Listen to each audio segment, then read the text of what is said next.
As of today, we've received a permit from the California DMV to remove the human backup drivers from our fleet of autonomous vehicles.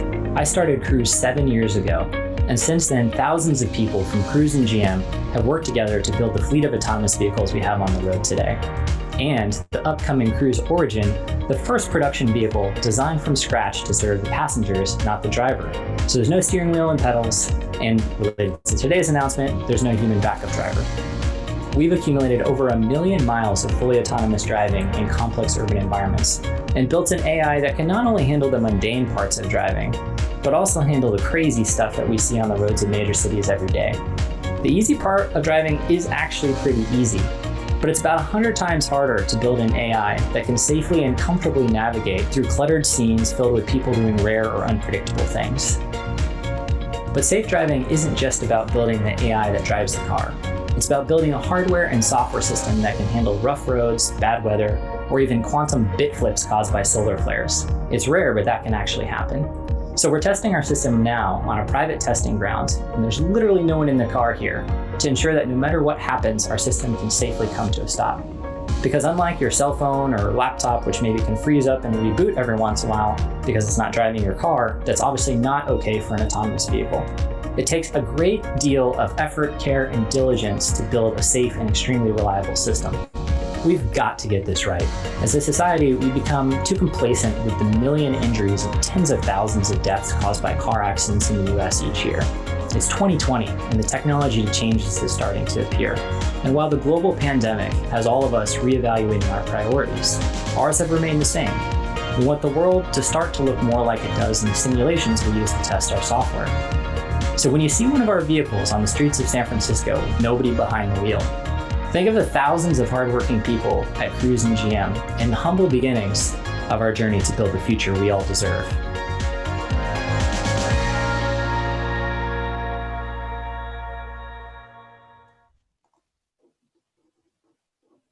All right.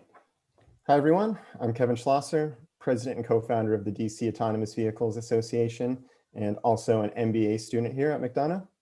I want to thank you all for coming to our event today, Autonomous Vehicles Coming to a Street Near You, presented by the DC AVA and the Georgetown University McDonough School of Business. Before we get started, I have some brief housekeeping items to go through. First, this is a public forum, so if you're a member of the media and you would like to quote one of the panelists today, please reach out to them directly.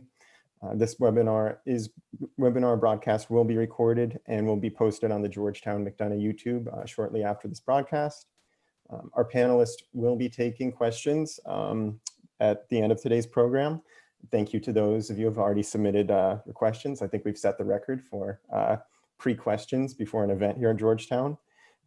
Please do feel free to submit any more questions you might have through the Q&A function on the Zoom. And also, if you're having any technical difficulties or other issues, please use the Q&A function at the bottom of the Zoom screen. All right, so I will now turn it over to our very own Professor Bob Thomas to give us his thoughts on the future of autonomous vehicles before we start our panel discussion.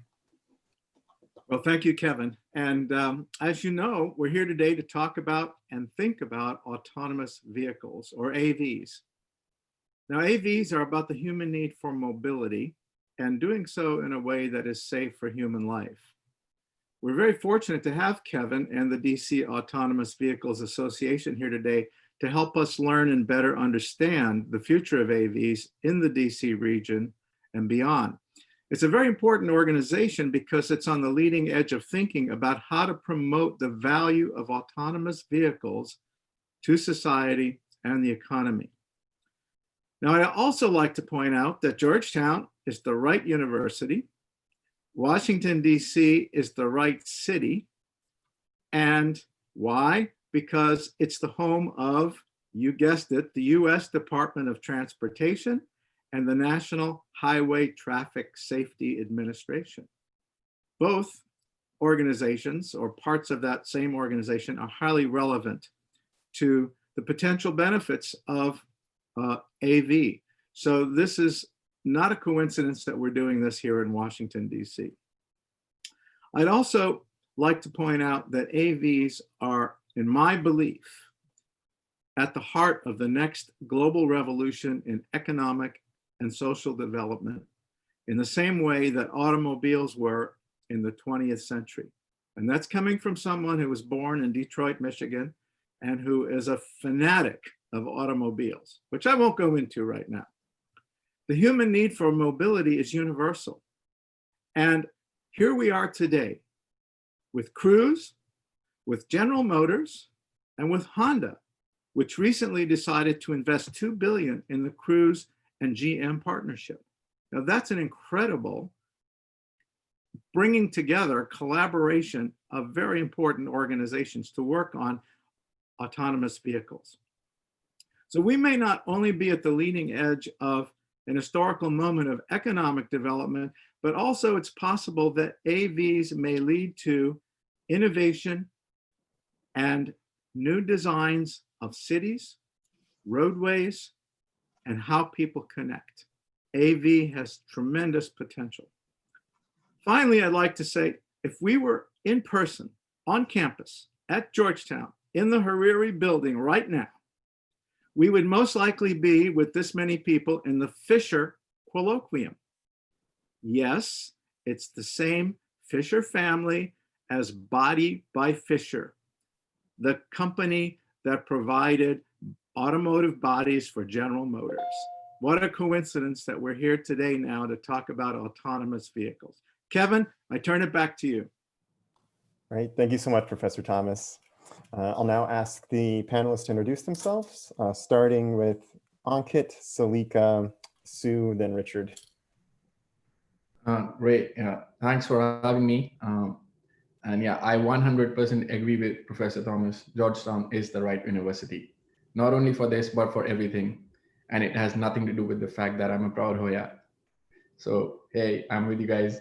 So yeah, a little bit about me. I work as a senior product ops manager at Cruise right now. I've been with Cruise for 18 months and I work in the machine learning department with Cruise AI.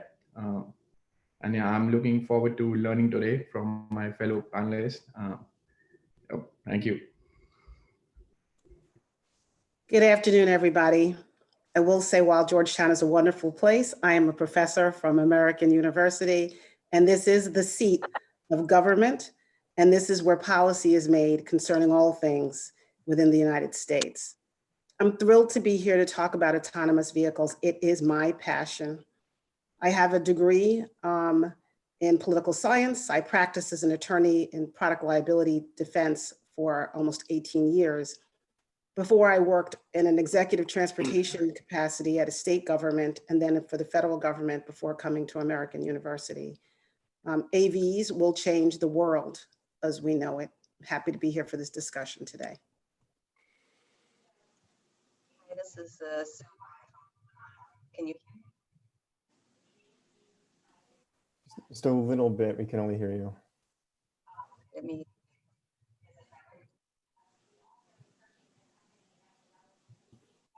Only slightly.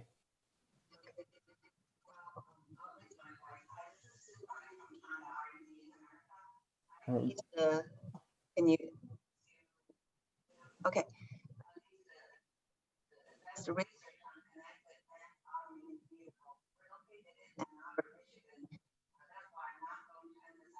University, we work with research institutes and universities.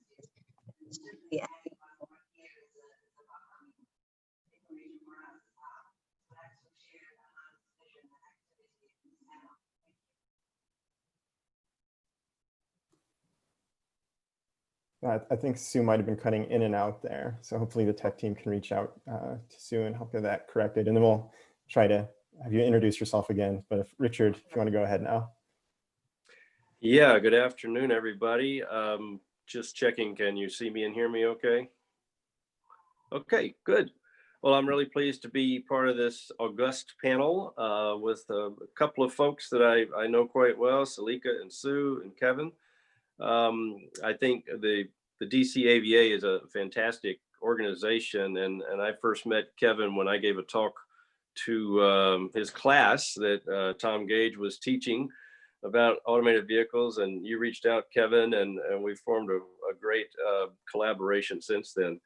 Who am I? I'm Richard Bishop of Bishop Consulting, a one-man operation. I've been consulting in the connected, intelligent, automated vehicle space since the late 90s.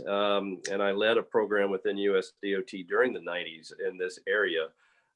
So I'm the guy that has the perspective, the old guy who says, "Oh, we dealt with that years ago," or whatever.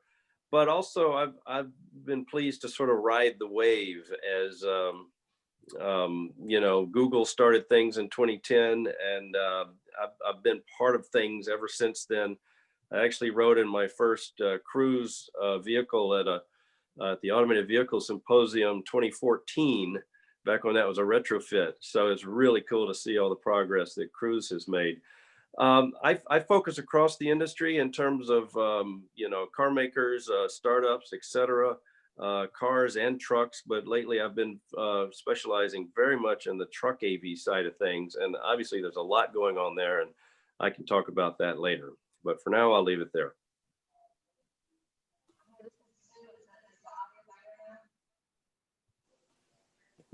Try again. It keeps cutting in and out, but maybe if you... No? Not really. Give me 10 seconds. I'll call in. I'm Okay, thank you. use the phone. It's Okay. almost becoming an old technology now. Okay, great. Sorry about that. Well, we can get underway with some of our questions then. I guess we'll start with Richard then. So before we start talking about all the possibilities of autonomous vehicles, I think it's important that we lay out just a few of the fundamentals.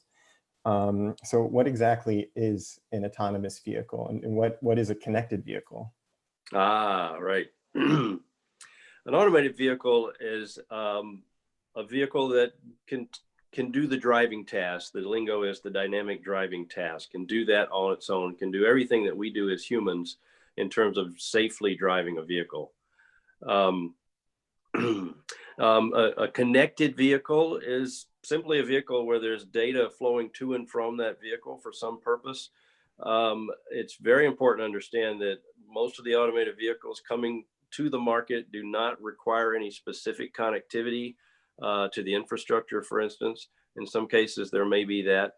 There's certainly a strong data feed happening on a business-to-business level through the cellular network. So no special connectivity is needed for AV generally. There are some forms such as truck platooning, where there's direct vehicle-to-vehicle communications that enables close drafting and fuel savings.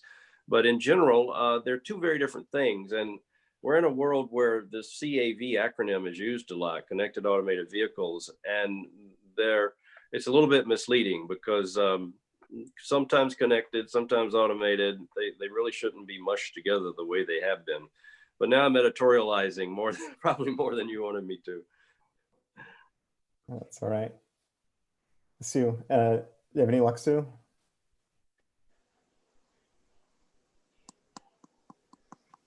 Nope, can't hear anything. Okay. All right, well, we'll just go on then with Ankit. So what are some of the basic components that are found on the Cruise autonomous vehicles that we saw in the video earlier? Yeah, sure. So, hey, Sue. Sorry, this is Sue. Can you hear me now? Perfect.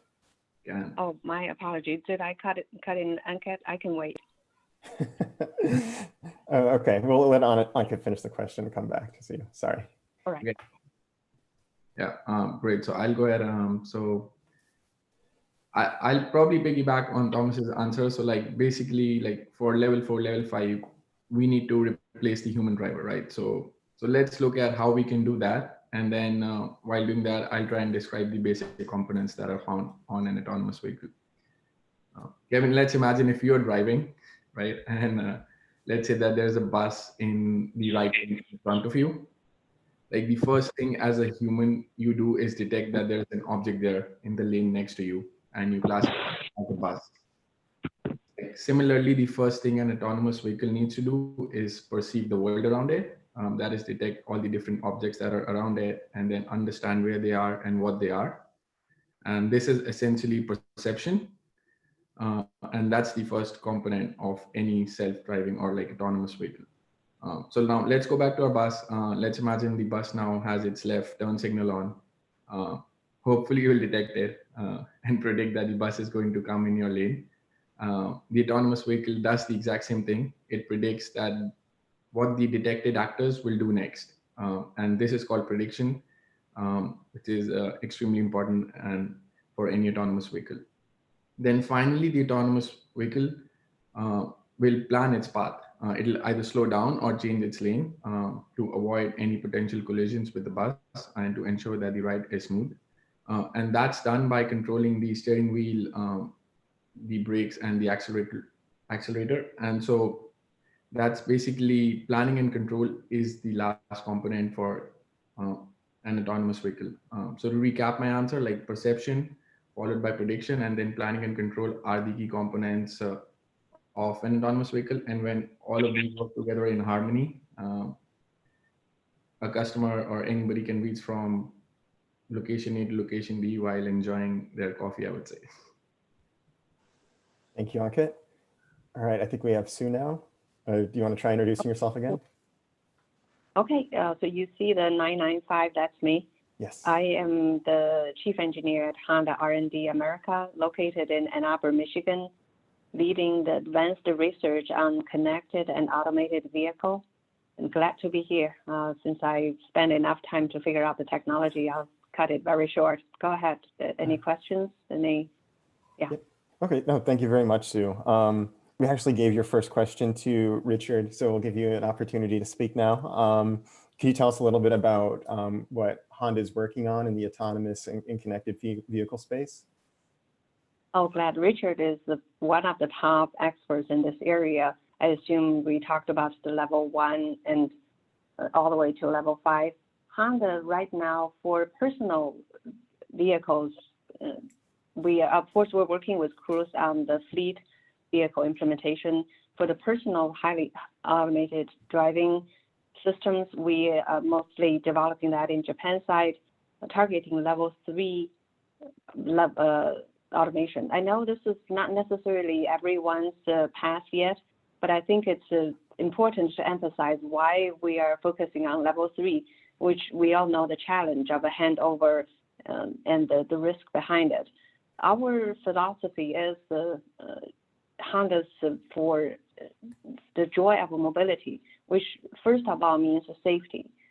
And second is to provide mobility and let people to enjoy that capability of moving around as much as they can by themselves, which level 3 would probably bring that sooner than waiting for a near perfect system, level 4 and level 5, which I think it would take a much longer time to realize. Instead of waiting for that, let's provide customers something they can enjoy and share the risks when it's necessary. Got it. And then just to clarify, level 3, can you talk a little bit about specifically what that means? Okay, so level 3 is progressing from level 2 when there's such as lane keeping and both lateral or longitudinal adjustments so that the driver can briefly have some hands-off capability. Level 3 is the difference between level 3 and level 4 is the driver needs to be in the loop. When needed, the system will alert the driver to take over control.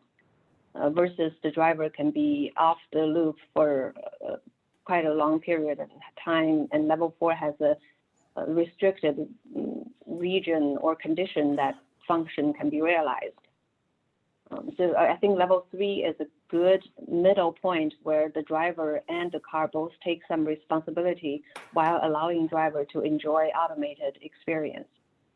Got it. Thank you very much, Sue. So Selika, while some of this technology is still in development, what are some of the more near-term applications of the technology that you foresee? What industries might be the first to adopt autonomous vehicles for ground uses? Well, to Sue's point, safety is paramount. And I think we'll get there.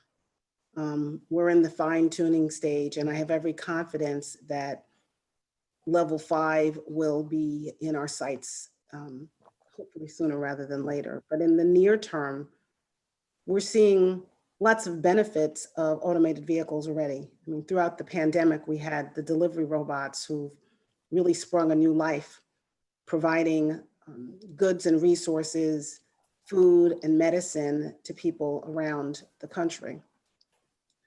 Cruise and Waymo are providing vehicles for passengers that don't have a driver in the car. When you look at ports and freight delivery, there's a great application of the use of automation there today. On ports, across the country, I like to say it's like a ballet. There's so much movement, and yet we find that autonomous vehicles will probably do very, very well in that space. When there's a mapped, fenced location where manufacturers and scientists have really been able to look at every possibility that can exist in this geo-fenced community, they can roll it out in the short time. There's also farming implications in industrial areas, especially again, because of COVID, where there's the need for movement of goods. We find that autonomous vehicles can provide some benefits there. And then if we look at food deliveries for freight in the trucking industry, we've had autonomous vehicle uses there. So in the short term, we're getting a lot of bang for our buck. And as we study and research the miles that are traveled, we can use those use cases to improve the technology even more. Got it. Okay.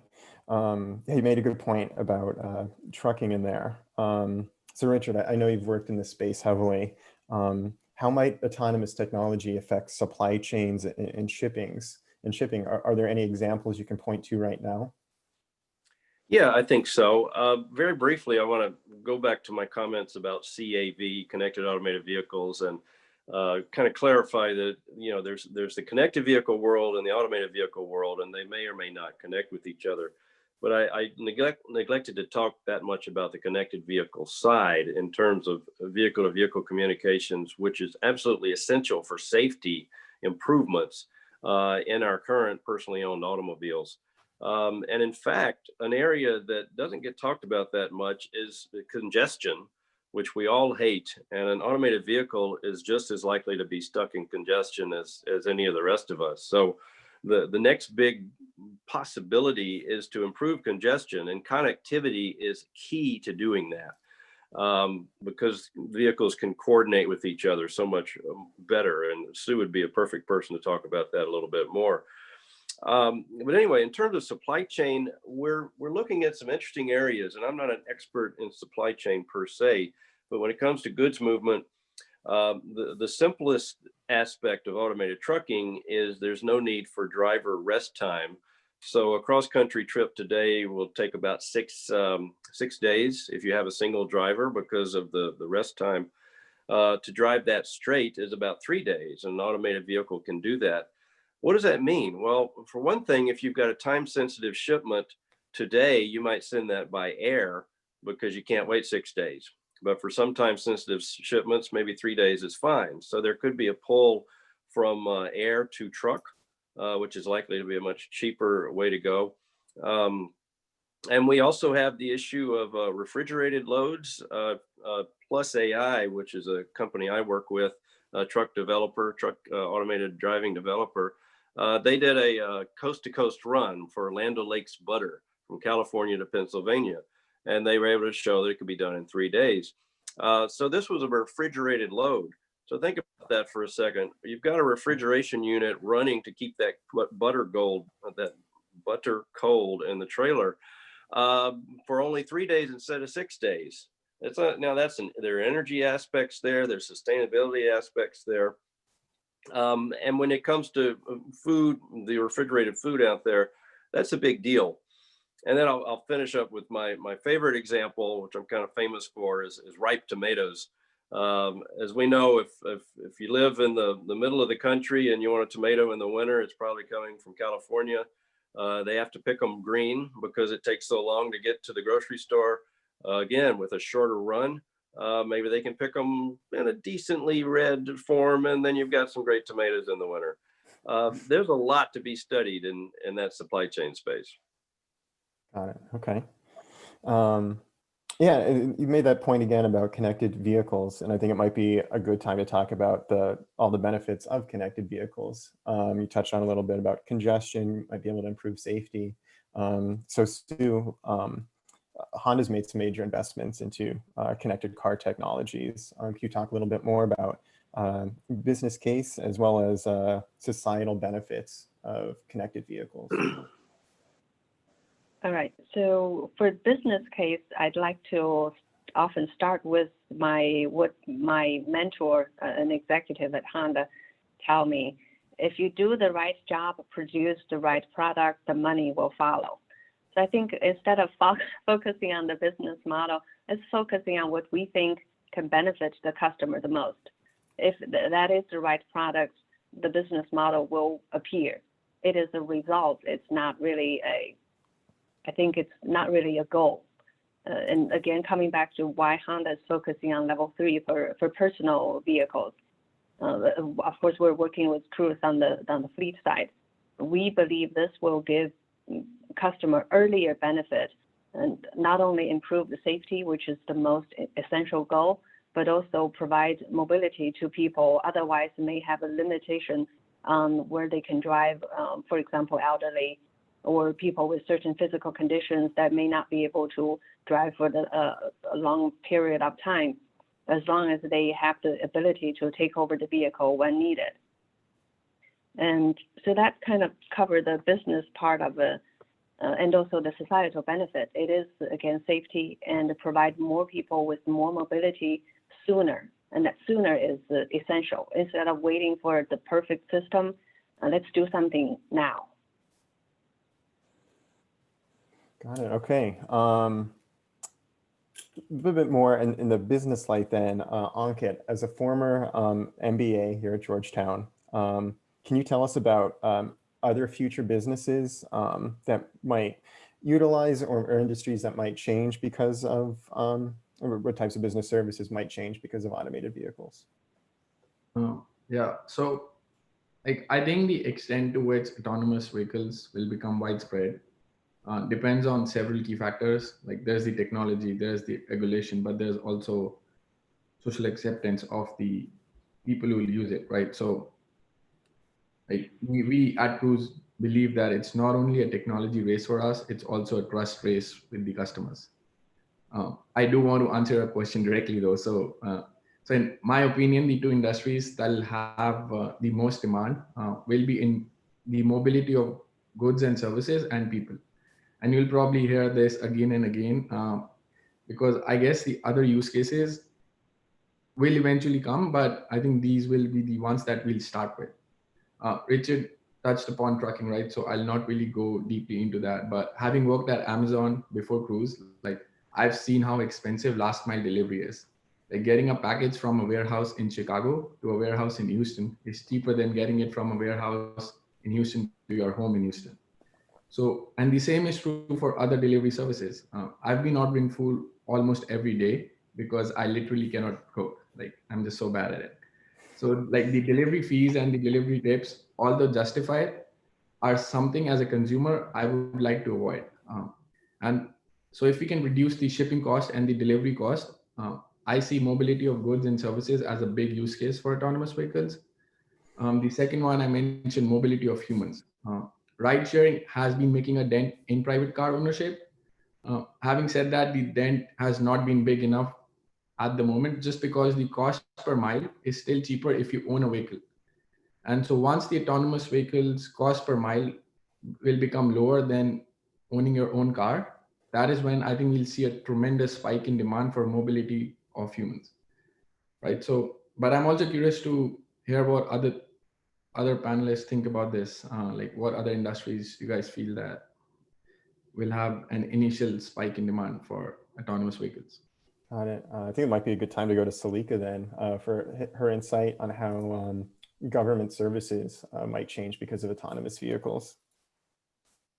Thanks, Kevin. So when you're looking at, how government is providing services to their citizenry now, I think it brings up issues and topics of equity in the market. Whether you're a rural community or an urban community, we all have agreed that lack of access to transportation can really impede the benefits of the citizenry of these communities. Government has an opportunity to step in here. And right now we're providing a transportation system that is really not efficient, whether it's large busing systems or your metro systems. Government is underwriting those systems in most cities, and they are not efficiently and or effectively moving our residents. So the opportunity for government to sign on to autonomous vehicles, to agree that that's part of their infrastructure, to strategically plan and develop the use of autonomous vehicles as part of government services and government transportation systems will provide significant benefits for our residents, and also for the industry itself will spur greater widespread use. We know we have to get through the hurdles of the regulatory burdens that exist, whether it's NHTSA's regulatory burdens or the Department of Transportation in general. Those right now prevent, frankly, widespread use. But once those are gone, then government can step in. Another area that I see, especially as a political scientist, is how are we going to transform and encourage transformation to autonomous vehicles as the structure that we use, and still allow the industry, the manufacturers, to make money. It's all well and good that we want to make the world better, right? We've got this benefit for our citizenry, but big business still has to make money. And there's a way to incentivize big business to make money while still improving the lives of our citizenry, and government has the ability to do that. One of the examples I use is if you are having government support for your medical care, but you have a hard time getting to the doctor on a regular basis, you live in a rural community and there's limited transportation, and your possibly manageable diabetes has now got you to a point where you're on dialysis because the management was difficult based on mobility issues. The government is still funding and supporting your medical care, but now we're funding and supporting your dialysis treatment and possibly transplant treatment. When if we had provided you with mobility options for management of your health care, it would have been cheaper for the government and more beneficial for the resident. We start to really pull apart our medical care, our options for food, our options for jobs and education.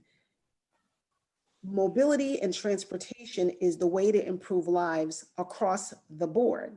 I grew up in an era where we stress education, education, education. If you get a good education, it's the key to your future. And as I sit here today, well, I'm happy that I'm an attorney. Mobility is the key to a good future. Let's stop fighting for, as I've said, these delivery jobs. People are concerned delivery jobs will go away if you have automation and delivery robots. Let's fight for transportation and mobility for all, so you can have a job that will provide you a living wage, that will allow you to have a step up in society, better options, rather than concentrating on this sort of low level achievement, which is really where we are right now. Got it. Oh, wow, that's some fantastic insight. Oh, it looks like Ankit has something to add. No, I 100% agree with that sentiment. Like, I think today's transportation is deeply unequal, right? Humans can make discriminatory choices, unfortunately. Whereas autonomous vehicles, they are designed for inclusivity. Like, and what I mean by this is they'll never reject a pickup location because it's inconvenient. Like, it will not discriminate. And at scale, like if we can do this at scale, everyone in the cities and in the suburbs will have equal access to the transportation system, which I think is the key to a better future. Got it. Okay. Yeah, so obviously a lot of promises and potential benefits because of autonomous vehicles. However, there's also a lot of skepticism out there for a variety of different things like job loss, cybersecurity, safety of the vehicles. This is something I would like to hear the insights of all of the panelists on, is what might the path to consumer acceptance look like for connected and autonomous vehicles? Hi, this is Sue. Can you hear me? Yeah.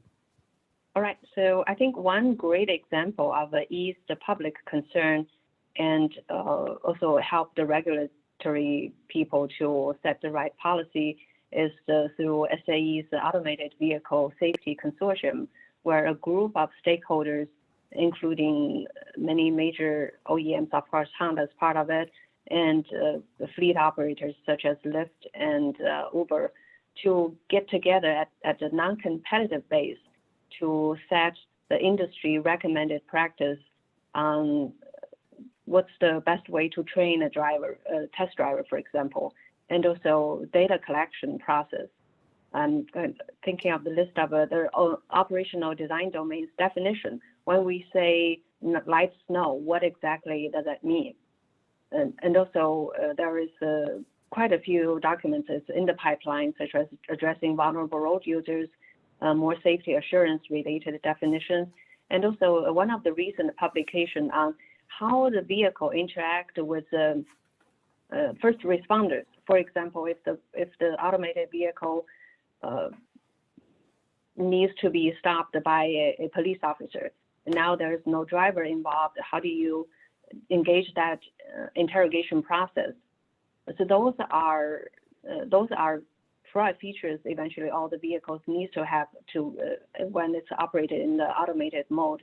And these are not worth competing. It should be everyone coming together, agree on the same principle, and then that certainly help the development process and make it more cost effective as well.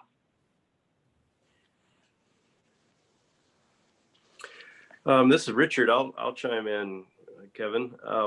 In terms of acceptance by the users inside the cars, as well as the other users of the road space and sidewalk space, there's this concept in the community of external HMI.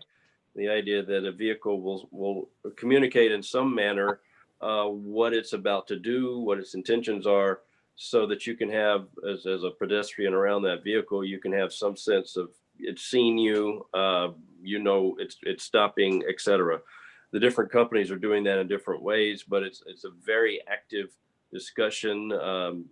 It might eventually be standardized, but right now it's specific to those vehicles. And that was sort of a streetscape example, but the trucking example is, you're on the highway and you're passing a truck that you might not know if it's automated or not unless you look at the driver's seat. But eventually it'll be obvious that these vehicles don't have drivers in them. Again, some. Oh no, we just lost Richard. Oh. Are you there, Richard? I'm here. Did you Okay. lose for a second? We lost you for a second. Yeah, we just heard drivers in the seat, and then it cut out. Oh, okay. Yeah, I had a call come in. I'm on my iPad, so it got weird. But so people will, let's say people are somehow aware that that's an automated truck on the road, and they want to have some sense of reassurance. Again, external HMI will be important to communicate that. And it's at the same time, there's the philosophical side, which is. That must be the voicemail coming through. Wow. Okay. Just briefly, philosophically, there's this question of when you're in a taxi right now, you choose to trust the operator of that vehicle pretty quickly, or an Uber driver, or not, and so those are the kind of things that the Waymos and Cruises are working on. And the same for trucks on the road. You don't know how rested or alert that truck driver is next to you, whereas you're going to have a lot more you can have a lot more sense of confidence if that's an automated vehicle, which has the equivalent driving experience of 1,000 years. That's that messaging aspect that Sue was referring to. Yeah, like, Okay, go ahead. yeah, like, so for me, like, gaining the trust of the customer is so important. I'll use a cliche business term, switching cost, right? So the switching cost for a consumer is so low right now to go from, let's say, an Uber or Lyft to some other ride sharing platform is like they can just open another app and they can switch, right? So if you just offer them another ride which is cheaper, they'll probably take it the first time. But if they don't really like the ride, or if they don't really trust the ride, they'll probably go back to what they were doing, even if it's a little bit more expensive. So I think the in-car experience is extremely important. Like, so when we at Cruise, and then I've seen other self-driving companies, there's usually an in-car tablet which tells the customers that how the car is thinking, right? So it gives you a kind of visualization of, hey, I have detected all these other things, like here's my path which I'm going to take, so that you as a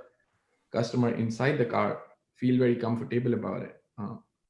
And then for the external actors, like I'll quote our CEO Dan. So he said that all anyone should see is a car silently driving by itself, not speeding, not crashing, just quietly cruising. And so they should not even know that, hey, this is a self-driving car. They should just think that it's a normal vehicle which is going around, because we want to build autonomous vehicles and this technology for the world around us. We don't believe the world around us will change to accommodate us. And so it's very important to do that on our side. And the last thing that I would say, like, having industry standards are very important. Like, individual companies can have their high bar of safety, but I'm sure there would be these edge cases where things slip out. And so that's where the industry standards will help making sure that doesn't happen. And so making sure that everybody aligns to those standards, there's transparency, everybody's reporting out their metrics of how they're doing in terms of safety. That'll also go a long way. The way that I see it, we need a collective national strategic roadmap for autonomous vehicles and the implications that it has for our country. This is not we're going to give you a laptop and in the privacy of your home. As the technology changes, you get to see it on your own, and maybe a company here or there might have a computer crash and have to reboot their systems. This is so transformational that almost every part of our lives will be impacted by autonomous vehicles. If you get deliveries to your home, freight will change, the cost of freight, how freight is moved will change, and it will change your life. If you take any type of public transportation, the way that you commute, the way that you use that public transportation will change. Even if you drive yourself, through connected vehicles, and the ability to address congestion and how we move on our roadways will change. This is so transformational that those of us who are in the industry, we've already bought in 100%. We're excited, we're thrilled, at the edge of our seats, waiting for this new technology to be systematically and nationally rolled out. But my next door neighbor has no clue. The person across the street has no clue. We have not done our jobs when it comes to not just assuring the public, explaining to the public what is happening. The strides that we have made, even in the last 3 years in this industry, are astounding. Yet all someone knows externally is there's a vehicle and there won't be a driver. If we had, I started last week calling it the czar. If we had the national czar who was required to create a roadmap, develop a strategy that required public engagement of the future of autonomous vehicles, it would go a long way. Just because those wonderful scientists figure it out doesn't mean that the public is going to accept it. We can't wait till we've perfected it and we have level 5 ready to go. We have to start with public service announcements now. We have to start with education in schools now. We have to start encouraging the adoption now so that when we are ready, the public is right there with us. That's awesome. Yeah, thank you very much, Selika. I think we'll move on to some questions from the audience. First one is, what data do we have about consumers and their interest in owning an autonomous vehicle or using a service such as automated robotaxis? If no one has any insight on that, I could definitely give DCAVA's perspective. Well, I certainly, Kevin, this is something that you and I have talked about before. You can speak to the AV part of it. I'm telling you 60% of the public is turning off the assisted technology in their vehicles, or they don't know what it means. So even at that very base level, the public is not accepting of this new technology, but you could speak more particularly to what you're doing with DCAVA. Of course, looks like Ankit unmuted though, so he might have something to add, so let him go. I can chime in on the latter part of the question about the ride sharing. I think the adoption will be as with any technology and S-curve, like there will be early adopters and then there will be people who see those early adopters and start using it. Again, at the end of the day, like once consumers become comfortable with this and they see other consumers using it and they see the service is cheaper than the other alternatives out there and it's also a better experience, they would by themselves want to experience it. And once they do that, then it's the job of the company make sure that the consumers will come back, right? So, and that's why I'm not really worried about the adoption when it comes to like the ride sharing services, because I think if done right, and as Sue mentioned, right? So if you do the right job, produce the right product, and I'm going to use this line a lot in future, the money will follow. Like, so yeah, I believe the ride sharing business, like if done right, and if you build the right product, the experience is good, and the cost per mile is cheaper than what you currently pay for ride sharing, and hopefully in future it'll be lower than owning your own private vehicle. The money will follow. Okay. Yeah, DCAVA, that's something we think about a lot, is consumer interest in autonomous vehicles. There have been some national studies done by AAA, PAVE, Partners for Autonomous Vehicle Education, in some universities. They all typically have a national perspective and tend to get more negative feelings on AVs, which is understandable. We're not doing a great job of educating and outreach right now. But since we're the DC Autonomous Vehicles Association, we're very focused on the region and have been working on some market research studies in the region to gain insights on how people in the DC area feel about autonomous vehicles. We think that the mobility ecosystem in DC is much different from the rest of the nation for many reasons. Some of the worst traffic, some of the highest insurance premiums, metro system that's like kind of okay, high metro usage. So there's just a lot at play in the region, and it's really going to take that really granular level of focus to understand the needs of each region when you want to roll out an autonomous vehicle service. And definitely have to thank Professor Bob Thomas for his help in formulating our research study. So thank you very much. We only have a few minutes left, so I think we could still get to one or two more. For Sue, how is accessibility and inclusion for people who can't drive, especially people with disabilities, being incorporated into product development? Well, accessibility, again, we consider those are one of the major customers that really need this technology to enable them to move around. There are industry collaboration work being considered and will probably soon start, such as at SAE and other consortium level, on how the kind of loading and unloading passengers, that function that could accommodate people with a certain type of disability. And I also want to kind of transition this to the standards making of that you mentioned earlier, the customer acceptance. There is a way for the vehicle, even without the driver, to express its desire, its intention through wireless communication. I bet Richard knows where this is going to. I've been chairing and leading SAE's vehicle-to-vehicle communication standards development work for around more than a decade.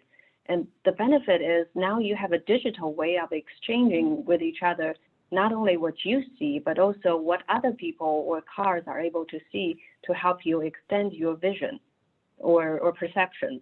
And we recently started a new standards development called road user to road user courteous communication that enables users to say, sorry, thank you, yes, you can cross the road, can I go first?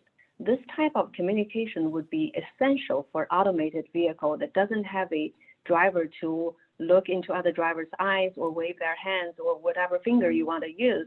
There is a much better way to express and to create a compassionate environment so that driver know I have a better way to communicate with other driver, no need to get into a messy situation.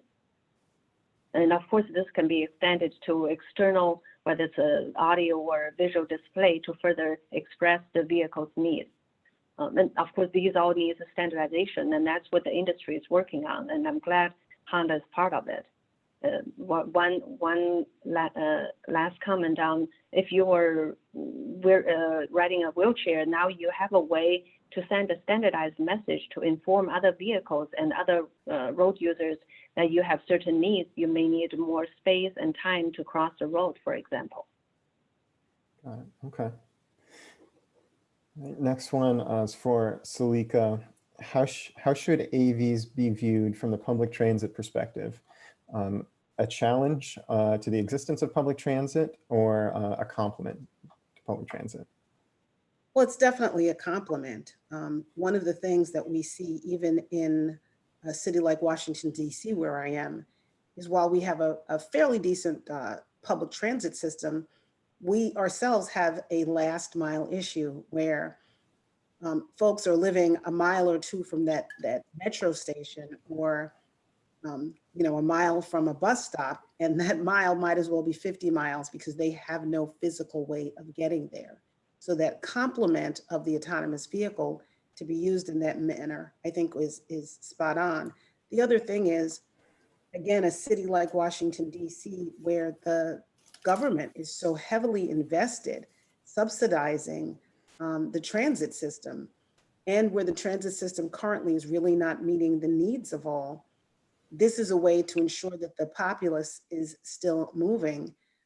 We do have issues of congestion, and I think one of the things that we will have to think about a little bit more further as we expand autonomous vehicles is we don't want to create a situation where we're putting more cars on the road and then creating greater congestion. In a city like Washington, D.C., that would be frankly crippling. But I don't necessarily think that will happen. I think it will be an exchange of what we see on the roadway now and give consumers greater flexibility when they travel, which might actually thin traffic and make it a little bit more manageable. So much more of a complement, certainly in no way a competition. Okay. We have a lot of questions coming in. Thank you all very much. I want to make sure we have enough time for our last question though, but yeah, this has been awesome audience response. I think that just means we need to do a follow-up to this in the spring. Hint, hint.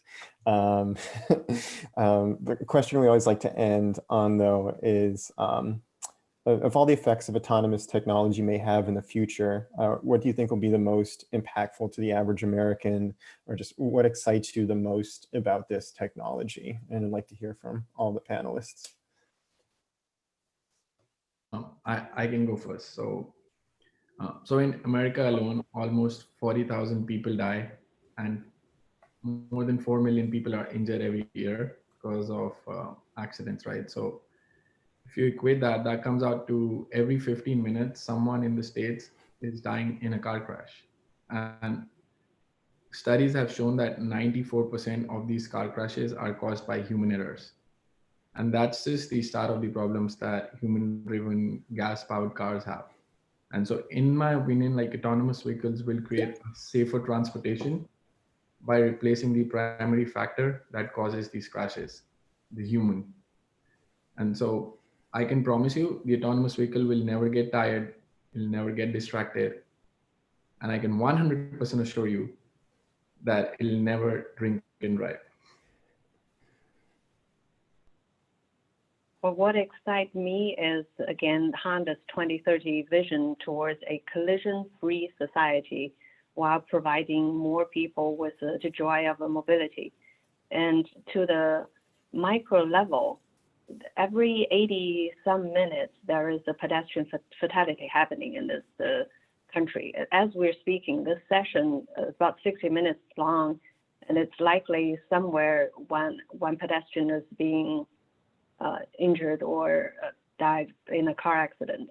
If now we know there's a technology to address that with automation and connectivity, I think at the end of the day, I can comfortably tell myself that I've done the best I can to address a known issue. That's what's driving me to continue to work, including the tedious standards work, which Richard knows very well.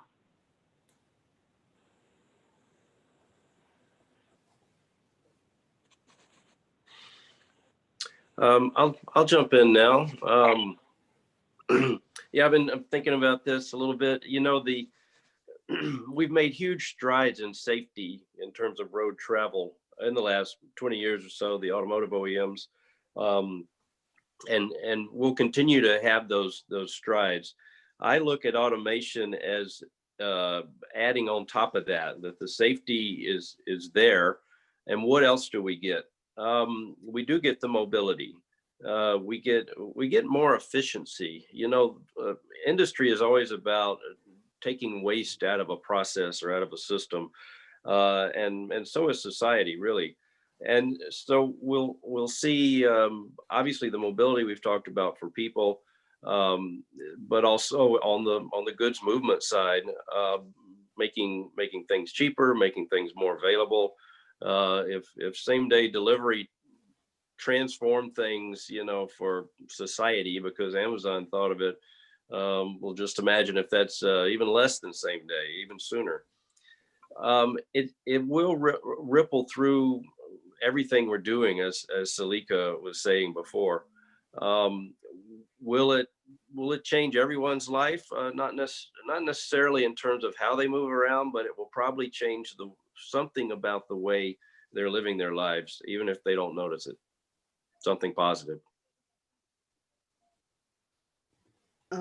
I think that for me, what probably excites me is the opportunity for all, equity across the board in transportation, government relying less on your bad driving behavior to take money out of your pocket, right? Because we won't be running red lights. Autonomous vehicles don't do that.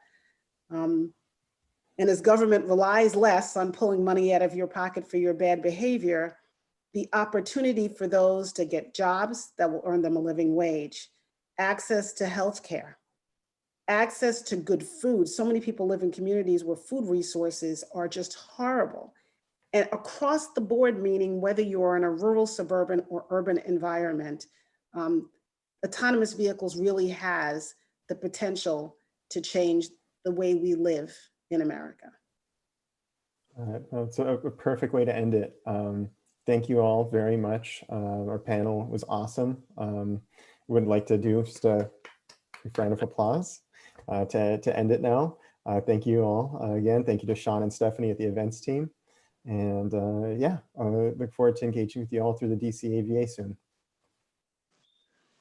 Great. Thank you, Kevin.